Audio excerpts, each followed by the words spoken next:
হযরত মুসা আলাইহিস সালামের বিয়ে কিভাবে হয়েছিল, বিয়ের দিন কি ঘটনা ঘটেছিল। হযরত মুসা আলাইহিস সালাম ছিলেন আল্লাহ তাআলার একজন প্রিয় নবী ও রাসূল। তার কথা পবিত্র কুরআনে সর্বাধিকবার এসেছে। হযরত মুসা আলাইহিস সালামকে যখন ফেরাউন হত্যা করার পরিকল্পনা করে, তখন তিনি মিশর ত্যাগ করার সিদ্ধান্ত নেন। অন্য দেশে হিজরত করার উদ্দেশ্যে রওনা দিলেন। তখন তার কাছে পর্যাপ্ত অর্থ ছিল না। তিনি কোথায় যাচ্ছেন তিনি তা জানতেন না। তিনি একা একা পথ চলতে থাকলেন অজানা গন্তব্যের সন্ধানে। অনেক দীর্ঘ পথ পাড়ি দিতে লাগলেন।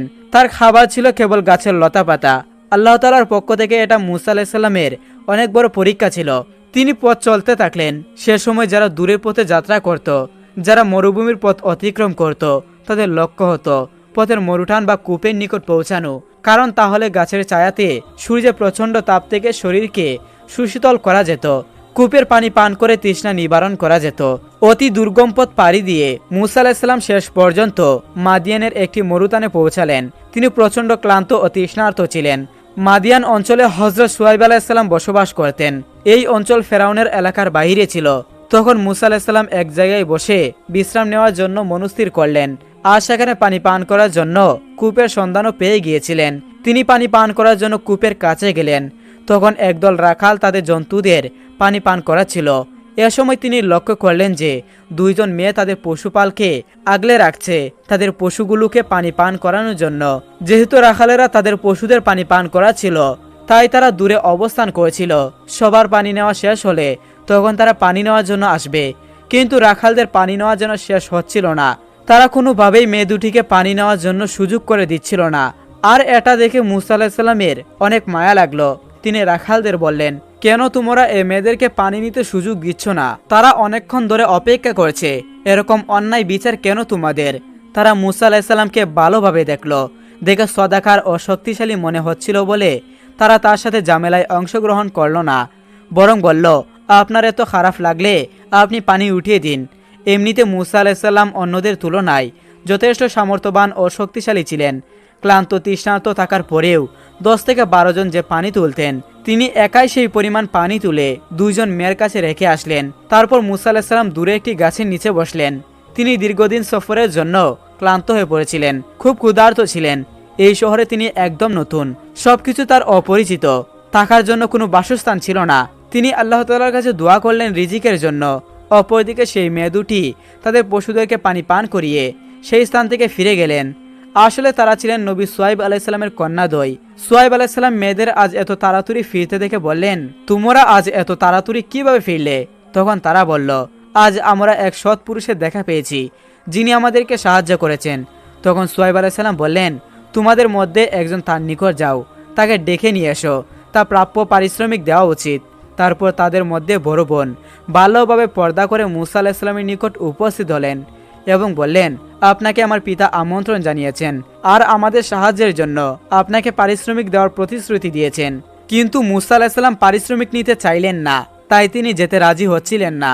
কিন্তু যখন শুনলেন তাদের পিতা আল্লাহর নবী শুআয়ব আলাইহিস সালাম, তখন তিনি তার সাথে দেখা করার জন্য যাওয়ার মনস্থির করলেন। অতঃপর তারা যখন নবীর বাড়িতে পৌঁছালেন, শুআয়ব আলাইহিস সালাম তাকে দেখে সদরে অভ্যর্থনা জানালেন, কন্যাদের ভোজন আয়োজন করতে বললেন।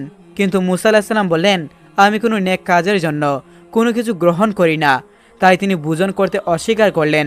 তখন শুআয়ব আলাইহিস সালাম বললেন, যুবক, তোমার করা সাহায্যের জন্য তোমাকে খাওয়ার কথা বলছি না, এটা আমাদের রীতি, অতিথিদের সাধ্যমতো আপ্যায়ন করা। এটা শুনে মুসা আলাইহিস সালাম তাদের সঙ্গে খেতে বসলেন। খাবার শেষ করে শুআয়ব আলাইহিস সালাম মুসা আলাইহিস সালামের কাছ থেকে তার জন্ম থেকে শুরু করে ফেরাউনের সকল কৃতকর্মের কথা বললেন।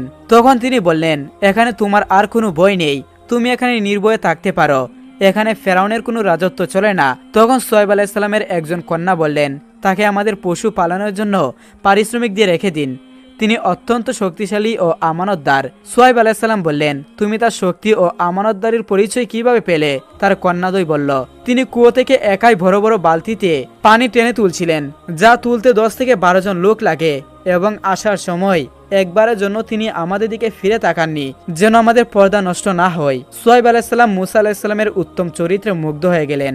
অতঃপর তার কাছে তার একটি কন্যার বিবাহের জন্য প্রস্তাব রাখেন আর বললেন, তুমি মহারানা হিসেবে 8 বছর আমার বাড়িতে পশু পালন করবে। মুসা আলাইহিস সালাম এই প্রস্তাবে রাজি হয়ে গেলেন। এভাবে মুসা আলাইহিস সালাম ও শুআয়ব আলাইহিস সালামের মধ্যে বন্ধন সৃষ্টি হলো। বিবি সফুরাকে নিজের স্ত্রী হিসেবে পেয়েছিলেন। মুসা আলাইসাল্লাম 8 বছরের পরিবর্তে দীর্ঘ 10 বছর মাদিয়ান শহরে অবস্থান করেন। এই সময় তার জন্য খুব শান্তিপূর্ণ ছিল, খুব সুন্দরভাবে তিনি বসবাস করেছিলেন। হজরত মুসা আলাইসাল্লাম সুদীর্ঘ 10 বছর তার শ্বশুর হজরত সোয়াইব আলাইসাল্লামের নিকট থেকে বিদায় গ্রহণ করে কিছু জরুরি মালপত্র, কিছু পশু ও বিবি সফুরাকে নিয়ে মিশরের উদ্দেশ্যে যাত্রা শুরু করলেন। মাদায়ান থেকে কিছু দূর অগ্রসর হলে সন্ধ্যা নেমে আসে। তখন তারা সেখানে তাঁবু ফেলে রাত্রি যাপনের ইচ্ছা করলেন। বিবি সফুরা ছিলেন গর্ভবতী। পথিমধ্যে তার প্রসব বেদনা শুরু হয়ে যায়। হজরত মুসা আলাইসাল্লাম এই অবস্থা দেখে চিন্তিত হয়ে পড়লেন। চতুর্দিকে ঝড় বৃষ্টি আরম্ভ হয়। তাদের ধারণা ছিল অল্প সময়ের মধ্যে ঝড় বৃষ্টি শেষ হয়ে যাবে, কিন্তু ঘটনা ঘটল তার বিপরীত। জ্বর ক্রমাগত বৃদ্ধি পেল। ঠান্ডা বাতাস সকলে কাঁপতে আরম্ভ করল, কিন্তু সঙ্গে আগুন জ্বালানোর জন্য কোনো ব্যবস্থা ছিল না, যাতে করে তারা এক ভয়ানক সমস্যার সম্মুখীন হলো। হজরত মুসা আলাইসাল্লাম তখন তাঁবুর বাহিরে এসে চারদিক তাকিয়ে দেখছিলেন কোথাও কোনো আলো আছে কিনা। তাকিয়ে দেখতে পেলেন পাহাড়ের উপর অনেকগুলো বাতি জ্বলছে। তখন মুসা আলাইসাল্লাম এখান থেকে আগুন সংরক্ষণ করার জন্য সেদিকে রওনা দিলেন। বিবি সফুরাকে বললেন, তুমি একটু সময় অপেক্ষা করো, আমি আগুন নিয়ে ফিরছি। মুসা আলাইসাল্লাম আলো দেখে সেদিকে হাঁটতে লাগলেন। অনেক দূর গেলেন, তবু পাহাড়ের কাছে পৌঁছাতে পারলেন না। মনে হলো যেন পাহাড়টি ক্রমাগত দূরে সরে যাচ্ছে। তবুও তিনি প্রাণপণে হাঁটতে লাগলেন। দীর্ঘ সময় পরে তিনি পাহাড়ে উঠলেন। তিনি সেখানে দেখতে পেলেন এক প্রকার গাছের শাখা প্রশাখায় আগুন জ্বলছে। তখন তিনি শুকনো ডাল হাতে নিয়ে স্পর্শ করলেন যাতে ডালটিতে আগুন ধরে, কিন্তু বহুবার চেষ্টা করেও তিনি আগুন জ্বালাতে পারলেন না। তখন মুসা আলাইসাল্লাম খুবই হতাশ হয়ে পড়লেন। এমন সময় আল্লাহ রাব্বুল আলামিন বললেন, হে মুসা, আপনি এখন কুয়া উপত্যকায় পৌঁছিয়েছেন। আপনি আপনার পায়ের জুতা খুলে নিন, আমি আপনার সাথে কথা বলতে চাই। আপনি গাছের শাখা প্রশাখায় যে আলো দেখতে পাচ্ছেন সেটি আগুন নয়, সেটি আমার নূরের উজ্জ্বলতা মাত্র। আমি আপনাকে আমার নবী হিসেবে পছন্দ করি। অতএব আপনি পাঠ করুন, লা ইলাহা ইল্লাল্লাহু মুসা কারিমুল্লাহ। অতঃপর আপনি সর্বদাই আমার কথা স্মরণ করুন এবং নিয়মিত সালাত আদায় করুন। সমগ্র পৃথিবীর মানুষকে এ কালেমা দাওয়াত দিন। পৃথিবীতে আল্লাহ তাআলার আইন প্রতিষ্ঠার লক্ষ্যে জিহাদ করুন। হজরত মুসা আলাইসাল্লামের হাতে একটি লাঠি ছিল। তখন আল্লাহ রাব্বুল আলামিন মুসা আলাইসাল্লামকে প্রশ্ন করলেন, হে মুসা, আপনার ডান হাতে ওটা কি? তখন মুসা আলাইসাল্লাম জবাব দিলেন, এটা আমার লাঠি। এটার উপর আমি ট্যাস দিয়ে বিশ্রাম করি। ওটা দ্বারা আমি মেসের জন্য পাতা পারি। এছাড়া আমি এটা দিয়ে আরও অনেক কাজ করি। আল্লাহ তাআলা তখন মুসা আলাইসাল্লামকে নির্দেশ দিলেন, আপনার লাঠিটা মাটিতে ফেলে দিন। মুসা আলাইসাল্লাম আল্লাহ তাআলার নির্দেশ অনুযায়ী লাঠিটি মাটিতে ফেলে দিলেন। অমনিতে লাঠিটি বিরাট অজগর সাপের রূপ ধারণ করল। হজরত মুসা আলাইসাল্লাম এই দৃশ্য দেখে ভয় পেয়ে গেলেন। তখন আল্লাহ রাব্বুল আলামিন বললেন, হে মুসা, আপনি সাপটি ধরুন, ভয় পাবেন না, এটা পূর্বের অবস্থায় ফিরে আসবে। যখন মুসা আলাইসাল্লাম ওটাকে ধরলেন তখন সেটা লাঠিতে পরিণত হলো। পরবর্তী পর্যায়ে আল্লাহ রাব্বুল আলামিন মুসা আলাইসাল্লামকে বললেন, আপনি আপনার হাত বগলের ভিতরে ঢুকান এবং একটু সময় বের করুন, দেখবেন সেই হাত অতি উজ্জ্বল। মুসা আলাইসাল্লাম আল্লাহ রাব্বুল আলামিনের নির্দেশ অনুযায়ী বগলের ভিতর হাত ঢুকালেন। তখন দেখা গেল হাতখানি সূর্যের ন্যায় অতি উজ্জ্বল আলো বের হচ্ছে, যাতে পৃথিবীর এক প্রান্ত থেকে অপর প্রান্ত পর্যন্ত আলোকিত হয়ে গিয়েছে। একদিন আল্লাহর নবী হজরত মুসা আলাইসাল্লাম আল্লাহর সাথে কথা বলার জন্য কুহেতু পাহাড়ে যাচ্ছিলেন। যাওয়ার সময় রাস্তায় একজন মহিলা হজরত মুসা আলাইসাল্লামকে বললেন, হে মুসা আলাইসাল্লাম, আমি নিঃসন্তান, আমার কোনো সন্তান জন্ম হয়নি। আপনি যেহেতু তুর পাহাড়ে যাচ্ছেন আল্লাহ তাআলার সাথে কথা বলার জন্য, তাই আপনি আল্লাহ তাআলাকে জিজ্ঞাসা করবেন আল্লাহ তাআলা কবে আমাকে সন্তান দান করবেন। অতঃপর হজরত মুসা আলাইসাল্লাম সেই মহিলাটির কথা শুনে কুহেতু পাহাড়ে চলে গেলেন এবং সেখানে তিনি আল্লাহ রাব্বুল আলামিনকে সেই মহিলাটির সন্তানের ব্যাপারে কথা বললেন। আল্লাহ তাআলা বললেন, তার ভাগ্যে কোনো সন্তান নেই। তখন মুসা আলাইসাল্লাম ফিরে এসে সেই মহিলাটিকে বললেন, আল্লাহ তাআলা বলেছেন তোমার ভাগ্যে কোনো সন্তান নেই। এটা শোনার পর সেই মহিলাটি খুবই কান্নাকাটি করতে লাগলেন, কারণ তার কাছে আর অন্য কোনো উপায় ছিল না, যেহেতু আল্লাহ তাআলা বলেছেন তার কোনো সন্তান হবে না। এর কয়েকদিন পর একদিন একজন ফকির সেই মহিলাটির ঘরে দরজায় এসে হাজির হলো এবং বলল যে, আমি খুবই ক্ষুধার্ত, আমাকে কিছু খাবার দাও। এটা শোনার পর সেই মহিলাটি ঘরের বাহিরে এলেন। তখন সেই ফকিরটি ওই মহিলাকে বললেন, তুমি আমাকে যতগুলো রুটি দিবে আল্লাহ তাআলা তোমাকে ততগুলো সন্তান দান করবেন। ফকিরের মুখে এমন কথা শুনে সেই মহিলাটি খুশি মনে ফকিরকে 4টি রুটি দিলেন। ফকির 4টি রুটি নিয়ে খুবই খুশি হলেন এবং দোয়া করলেন, আল্লাহ তাআলা তোমাকে 4টি সন্তান দান করুক। কয়েক বছরের মধ্যে আল্লাহ তাআলা সেই মহিলাটিকে 4টি সন্তান দান করলেন। ফলে সেই মহিলাটি খুবই খুশি হলেন। তারপর আবার একদিন হযরত মূসা আলাইহিস সালাম সেই মহিলাটির ঘরের সামনে দিয়ে যাচ্ছিলেন। তখন সেই মহিলাটি হযরত মূসা আলাইহিস সালামকে বললেন, আপনি তো বলেছিলেন যে আমার কোনো সন্তান হবে না, এই দেখুন আল্লাহ তাআলা আমাকে 4টি সন্তান দান করেছেন। এটা শোনার পর হযরত মূসা আলাইহিস সালাম খুবই অবাক হয়ে গেলেন। তারপর মূসা আলাইহিস সালাম কুহেতু পাহাড়ে গেলেন। আল্লাহ তাআলার সাথে কথা বলার সময় আল্লাহ তাআলাকে জিজ্ঞাসা করলেন, হে আল্লাহ, আপনি তো বলেছিলেন যে ওই মহিলার কোনো সন্তান জন্ম হবে না, কিন্তু তার তো 4টি সন্তান হয়েছে। আল্লাহ, এই বিষয়ে আমি বুঝতে পারলাম না।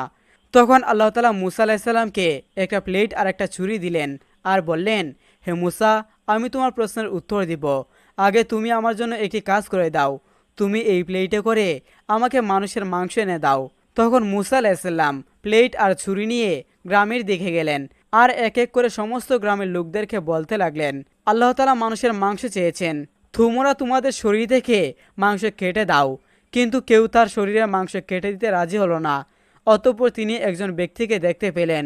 সেই ব্যক্তি মূসা আলাইহিস সালামকে দেখে বললেন, আপনাকে দেখে এত চিন্তিত মনে হচ্ছে কেন? তখন মূসা আলাইহিস সালাম বললেন যে, আল্লাহ তাআলা আমার কাছে মানুষের মাংস চেয়েছে, কিন্তু গ্রামের কেউ আমাকে তাদের মাংস দিতে রাজি হচ্ছে না। কথাটা শোনার পর সেই ব্যক্তিটি ছুরি নিয়ে তার শরীরের অঙ্গ থেকে মাংস কেটে সেই প্লেটে ভরে দিলেন। তারপর হযরত মূসা আলাইহিস সালাম কুহেতু পাহাড়ে গিয়ে আল্লাহ রাব্বুল আলামিনকে সেই মাংস দিলেন। তখন আল্লাহ তাআলা বললেন, হে মূসা, গ্রামে যাওয়ার কি দরকার ছিল? তুমি তো একজন মানুষ, তুমি নিজের শরীর থেকে মাংস কেটে দিতে পারতে। তখন আল্লাহ তাআলা বললেন, এটাই হলো তোমার সেই প্রশ্নের উত্তর। সেই ব্যক্তিটি যে আমার নামে তার শরীরে মাংস কেটে দিল, আমি তার কথায় সেই মহিলাটিকে 4টি সন্তান দান করেছি। হে মূসা, যদি কেউ আমার প্রতি নিজেকে সম্পূর্ণরূপে আত্মত্যাগ করে দেয়, আমি তার কথায় লিখিত সিদ্ধান্ত বদলে দেই। সুবাহান আল্লাহ। যদি আল্লাহ তাআলার নেককার বান্দা আল্লাহ তাআলার কাছে দোয়া করেন, তবে আল্লাহ তাআলা তার দোয়া কবুল করেন। সেই দোয়া দ্বারা আল্লাহ তাআলা মানুষের ভাগ্যে যা লেখা আছে সেটা বদলে দেয়, যা এই ঘটনার মাধ্যমে বর্ণনা করা হয়েছে। একবার লোকমান হাকিম তার পুত্রকে কিছু নসিহত করেছিলেন। তিনি তার পুত্রকে বলছিলেন, সবসময় ধৈর্য ধারণ করবে, ছোট বিপদ হোক কিংবা বড় বিপদ, সকল অবস্থাতে ধৈর্য ধারণ করতে হবে এবং মনে রাখতে হবে, আমাদের উপর যতই বিপদ আসুক না কেন সেগুলো আল্লাহর পক্ষ থেকে আমাদের জন্য নিয়ামত। তখন তার পুত্র উত্তর দেয়, বাবা, আপনি কি বলছেন? এইসব বিপদ কি আমাদের জন্য নিয়ামত হতে পারে? আমি আপনার মতো এত বুজুর্গ নই, এত ধৈর্যশালীও নই, সুতরাং এগুলো আমাকে নসিহত করে কোনো লাভ নাই। কিন্তু লোকমান হাকিম তার ছেলেকে বারবার বোঝাতে লাগলেন, বিপদ হলো মুমিনদের জন্য নিয়ামত, কিন্তু তার পুত্র কিছুতেই বুঝতে চায় না। কোনো একদিন তার পুত্র ও লোকমান হাকিম একটা শহরের উদ্দেশ্যে রওনা দিল।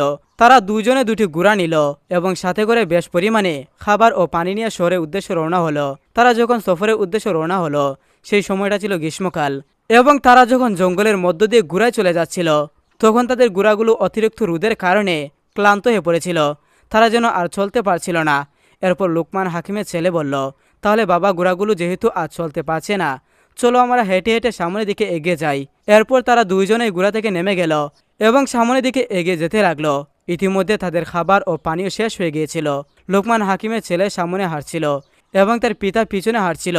হাঁটতে হাঁটতে হঠাৎ করে লোকমান হাকিমের ছেলের পায়ের মধ্যে একটি পশুর হাড় ঢুকে গেল, যার ফলে লোকমান হাকিমের ছেলের পা রক্তাক্ত হয়ে গেল এবং সে রক্তাক্ত অবস্থায় অজ্ঞান হয়ে গেল। লোকমান হাকিম যখন সামনে গেল, তখন দেখলো তার ছেলে অজ্ঞান হয়ে পড়ে আছে এবং তার ছেলের পা থেকে রক্ত বের হচ্ছে এবং ছেলের পায়ে কাঁটা ঢুকেছে। তখন তিনি সে কাঁটা তুললেন এবং রক্ত থেকে কাঁদতে লাগলেন। সন্তানের এমন করুণ অবস্থা পৃথিবীর সকল পিতামাতার জন্য হৃদয় বিতারক। লোকমান হাকিম তার ছেলের মাথাটা তার উরুতে রাখলেন এবং কান্না করে যাচ্ছিলেন। তার চোখের পানি তার ছেলের মুখে পড়ছিল। হঠাৎ করেই তার ছেলের জ্ঞান ফিরল এবং তার ছেলে লোকমান হাকিমকে বলল, বাবা, তোমার চোখে পানি কেন? তুমি যে বলেছিলে বিপদ আমাদের জন্য নিয়ামত, তাহলে এ কেমন বিপদ? আপনি নিজেই চিন্তা করে দেখুন। দেখেন না, গ্রীষ্মের এত রোদে আমাদের ঘোড়াগুলো চলতে পারছে না, আমাদের সকল খাবার শেষ হয়ে গেছে, আমরা আমাদের শহরের উদ্দেশ্যে রওনা হতে পারছি না, আর এর মধ্যে আমার পায়ে একটি কাঁটা ঢুকে পড়ল, আমার পা থেকে রক্ত পড়েছে। তুমি কি এখন বলতে পারো এগুলো সবই আমাদের জন্য নিয়ামত? তখন তার পিতা বলল, আমি তোমার জন্য কান্না করছি, কারণ তুমি আমার সন্তান। আর যদি কোনো সন্তান বিপদে পড়ে পৃথিবীর প্রতিটি বাবারই চোখে পানি আসবে, এমনটাই স্বাভাবিক। আর এসব কিছুই আমাদের জন্য নিয়ামত। হয়তো আমরা কোনো বড় বিপদ থেকে বেঁচে গেছি। এরপর লোকমান হাকিম দেখলো দূর থেকে একটি গাছের ছায়া দেখা যাচ্ছে এবং কোনো অজানা ব্যক্তি তার সামনে আসছে। তিনি মনে মনে ভাবলেন, হয়তো কেউ আমাকে সাহায্য করতে আসছে। এবং যখনই সেই অজানা ব্যক্তিটি তার সামনে আসলো, তখনই সে অদৃশ্য হয়ে গেল। এরপর হঠাৎ করে গায়েব থেকে আওয়াজ আসছিল, তোমাদের কি হয়েছে? তোমরা কি নিয়ে কথা বলছো? তোমার পুত্র তোমাকে কি বলছে? তখন লোকমান হাকিম বলতে লাগলো, আমি আপনাকে কেন দেখতে পাচ্ছি না, কিন্তু আমি আপনার কথা ঠিকই শুনতে পাচ্ছি। তখন ওই অদৃশ্য ব্যক্তি বলতে লাগলো, আমি হলাম ফেরেশতা।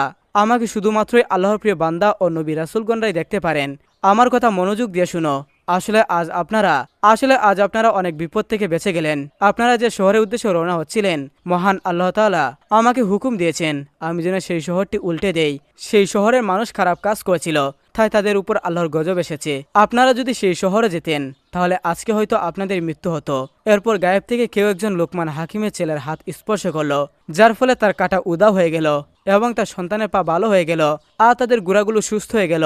তাদের যে খাবার ও পানি শেষ হয়ে গিয়েছিল, সেগুলো হঠাৎ করে পরিপূর্ণ হয়ে গেল। লোকমান হাকিম আল্লাহর শুকরিয়া আদায় করলেন এবং তার সন্তান মিলে পুনরায় বাড়িতে চলে গেল। লোকমান হাকিমের ছেলে বাড়িতে এসে নিজের ভুল বুঝতে পারল। এমন ঘটনার পর তার ঈমান আরও মজবুত হয়ে গেল। সে আল্লাহর উপর পরিপূর্ণ ঈমান আনলো এবং বুঝতে পারল যে আল্লাহ তাআলা ছোট ছোট বিপদ দিয়ে কিভাবে মানুষের বড় বিপদ থেকে রক্ষা করেন।